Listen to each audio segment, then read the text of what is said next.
Alright, so today what we're going to be doing is that we're going to be doing the lab on the properties of metals, nonmetals, and metalloids.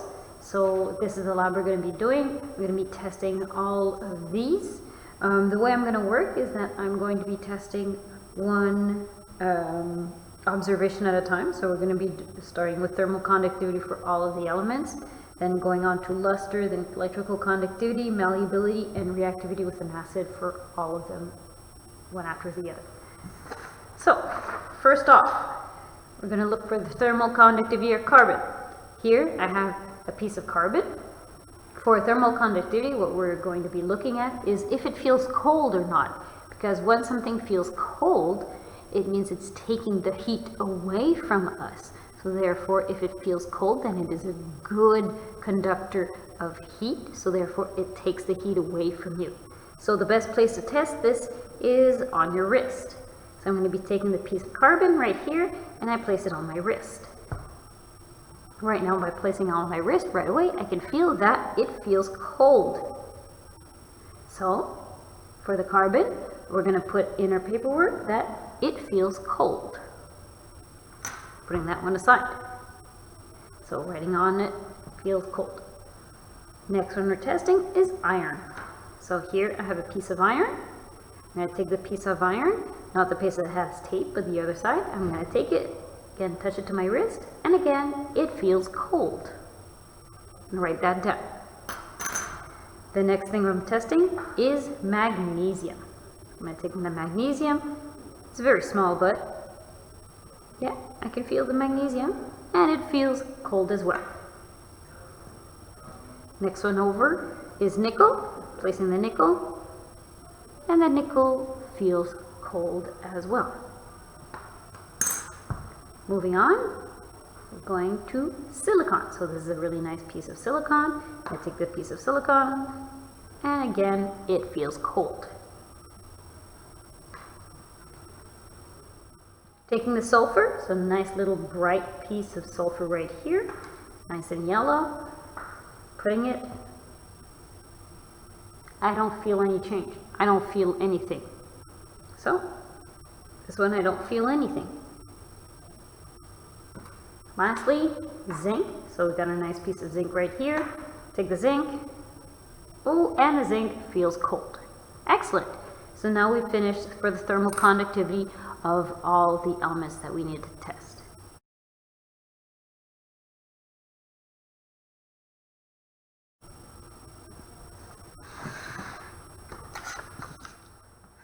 Next thing we're testing is luster. So luster means if it's shiny, if it looks shiny or not. To do this, we have our sanding board. We're going to take a piece of sandpaper. We're going to sand it to see if we can actually make it shine. So again, we have our carbon right here.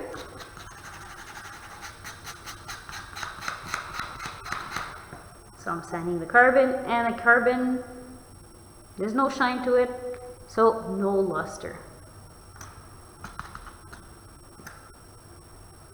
Moving on to the iron.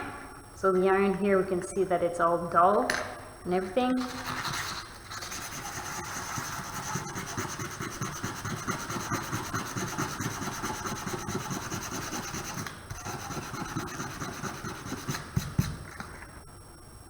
So now we can take the iron, and we can see that the light is actually beaming off of it. So therefore, it does have luster. The light hits it and bounces off, so this has luster. The next one is our piece of magnesium.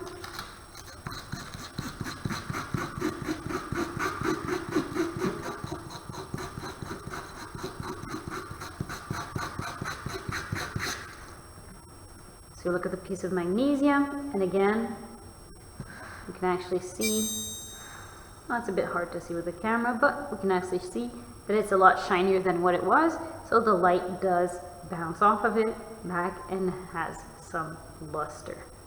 Good? Excellent. Next one is going to be nickel. So we've got our nickel here. We don't really have to sand it. We can see right away the nickel, very shiny. It has luster. silicon. So silicon, if you look at it again, this one I don't need to sand it. Just looking at it, you can see that it is shiny. Light is hitting it and going back to our eyes. So this has luster. Sulfur. Okay, so we're looking at the sulfur.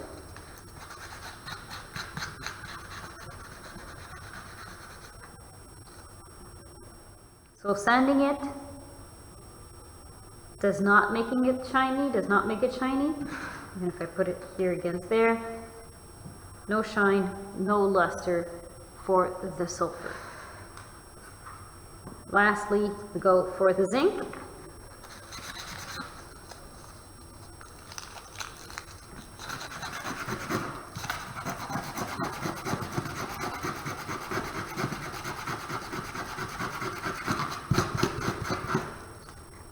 Our zinc, look at it, we can see, we can see some light shining off of it. So our zinc does have luster. Excellent. So now we've done the luster for all of our elements.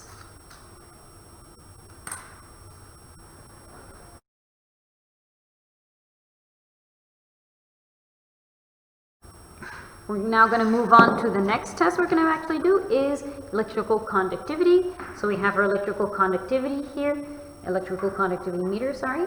And when these two actually touch something that conduct electricity, the light will turn on. Okay, so we're going to start with the first one, which is carbon. Touching the carbon.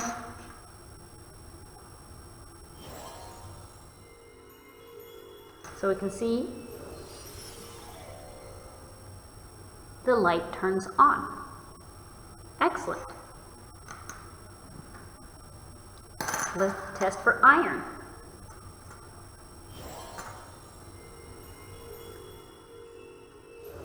The light turns on.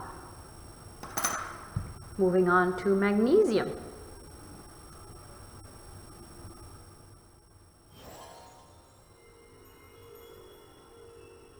Again, the light turns on. Nickel.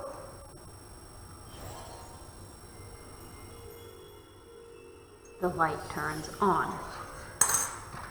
Silicon.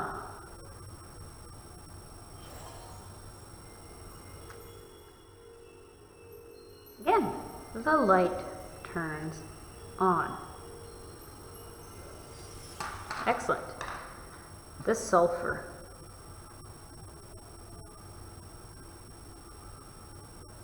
The light does not turn on. The light stays off. Lastly, the zinc.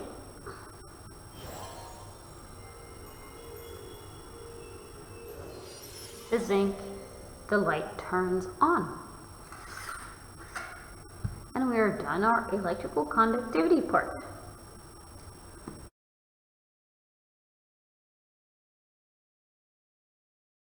Malleability, if something can actually bend or does it break. So, first one I'm going to try out is carbon. So this is a different size piece of carbon than the one you saw. So this is a big, big piece of carbon. Okay, and this one, if I try to do anything to it, if I take a hammer to it, does malleability mean withstanding being able to be hit by a mallet? Well, this happens. It falls into tiny little pieces. Okay, so carbon does not bend, carbon breaks.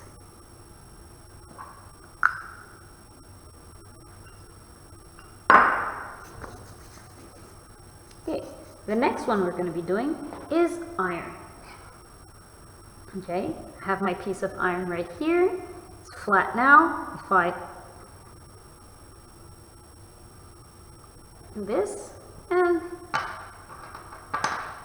iron bends. All right, moving on. Magnesium, so we have our little strip of magnesium right here. and it bends. All right, so magnesium bends. Next one is nickel.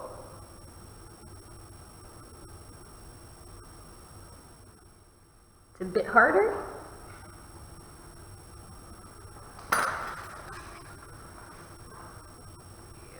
All right, so we have our piece of nickel and it bends. Difficult, but it bends. Next, we go to silicon. Silicon, again, here's a big piece of silicon. I have a really big piece of silicon. If I take, because it's not like the other ones, I can't just the flat part. So if I take a mallet to it and hit it, this is what happens to it. It shatters into very many pieces. So it breaks.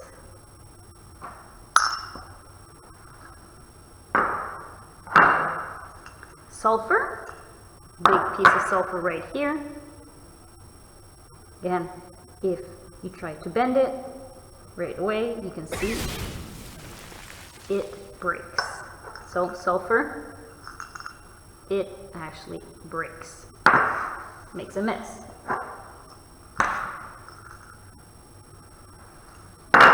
And the last one we have is zinc. Oops, can't read it. Too shiny. This is our zinc, and it bends. So now we're done our malleability.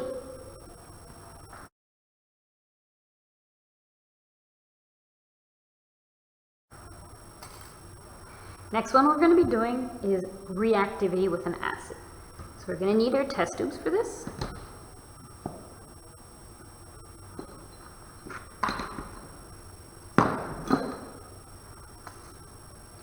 We're going to need our scoopula, and we're going to have our elements in tiny little jars. Okay, so this one is carbon, it's carbon powder.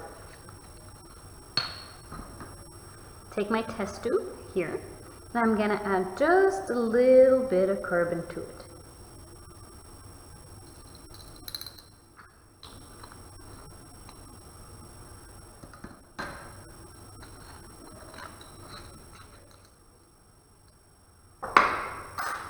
So we have our test tube here that has carbon in the bottom.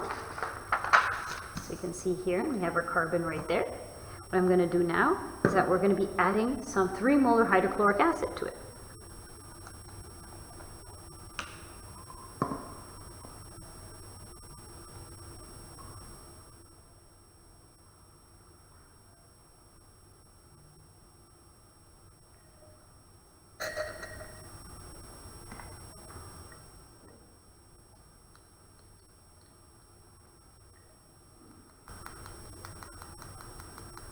Now, we're looking at it. We have to see, is there any reaction happening? Okay, does it react with acid? We see our carbon, everything is still black. Okay, if I touch it, still feels the same temperature as before, still room temperature, and it's hard to see on the camera, but I can try to see, is there any bubbles? I don't see any bubbles. Do I hear any sound? I don't hear any sound. So for this one, I see no observable reactions. That one away. Next thing that we're going to be doing is going to be the iron. Okay, so the iron, where's my little piece? Oh, here it is. I have my little piece of iron. Okay, putting in here, so I got my little piece of iron right here, and now I'm going to add some acid to it.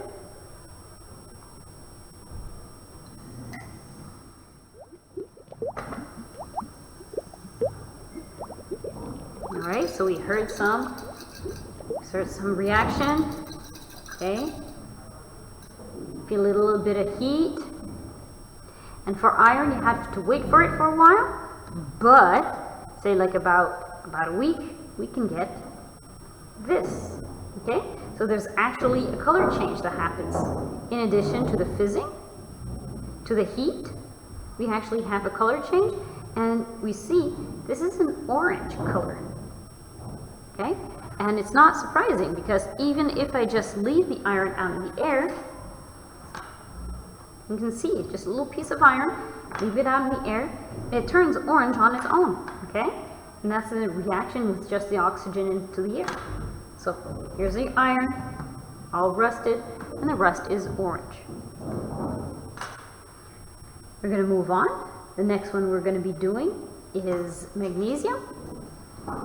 So I'm going to have here my test tube, here magnesium.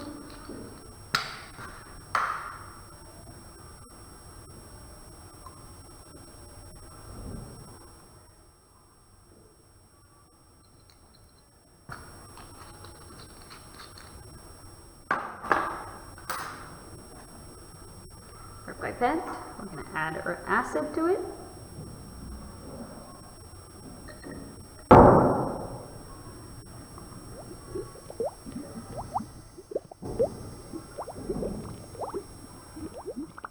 See the bubbles? I don't know if you guys can see it. You can see some smoke coming out. Not smoke, it's a gas that's being produced.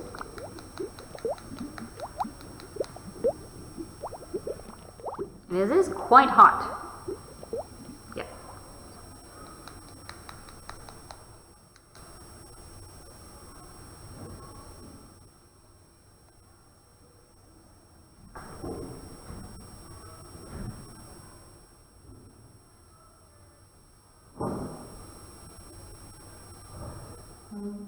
Alright, so that was for magnesium.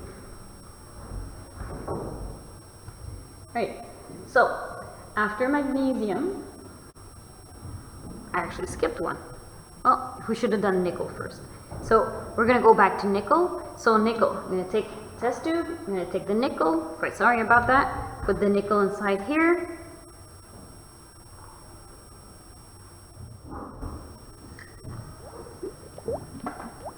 Again, for the nickel,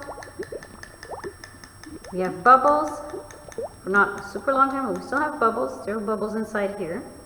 Okay. Little bit of heat. And that one too, after a while, it turns green. Alright, so nickel, when it reacts, it turns green. So there's a color change. So for that one, there is bubbles, fizzing, there's a heat, there's a color change to make it go green. Take a piece of nickel here, solid piece of nickel, actually see that it's turned green a couple of places. Just like the iron strip, this nickel strip actually is starting to go green because it's just reacting with the air, the oxygen inside the air. Okay, so magnesium we already did. This one has the fizzing, has the heat. It does not have any color change. Next one we're doing after now is silicon. Let's do silicon. So, test tube, this one too is a little piece of silicon. I'm putting inside here.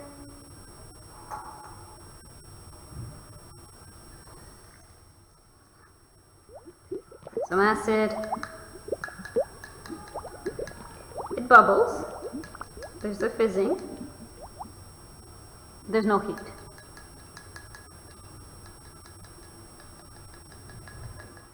So, bubbles, fizzing, no heat. Okay, next one we're doing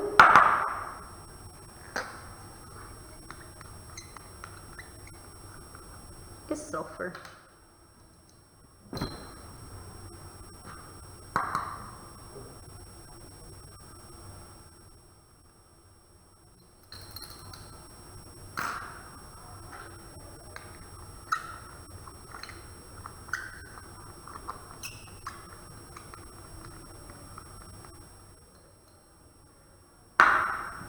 So we can see, well, I can't see it very well, but there's some sulfur in here. Next, the acid.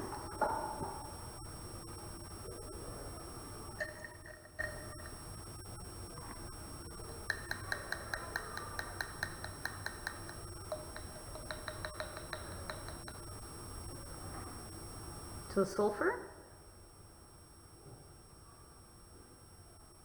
still right there. There's no bubbles. There's no fizzing. Can't hear anything. There's no color change. There's no heat. There's nothing. So no visible observations. Okay. So that was sulfur. Last one we're doing is zinc.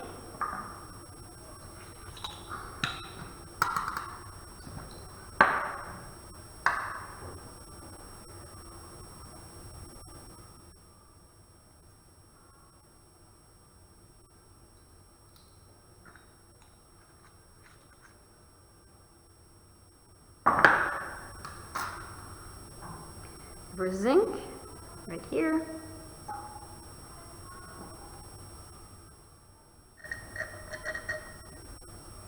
Put our acid in it.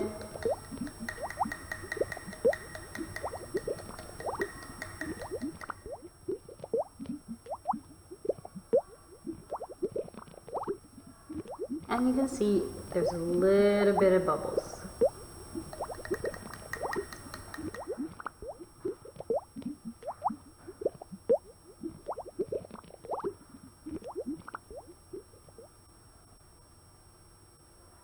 Hard to see on the camera, but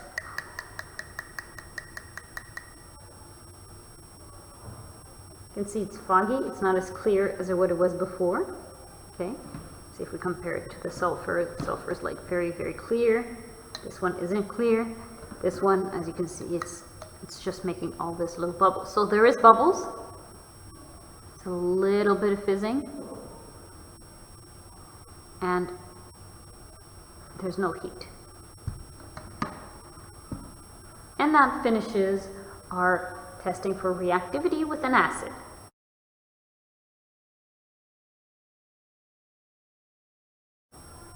We've done our lab of metals, nonmetals, and metalloids. All that's left now is to actually verify with all the results we have which ones of the elements that we have tested today, which ones are metals, which ones are non-metals, and which ones are metalloids. Thank you.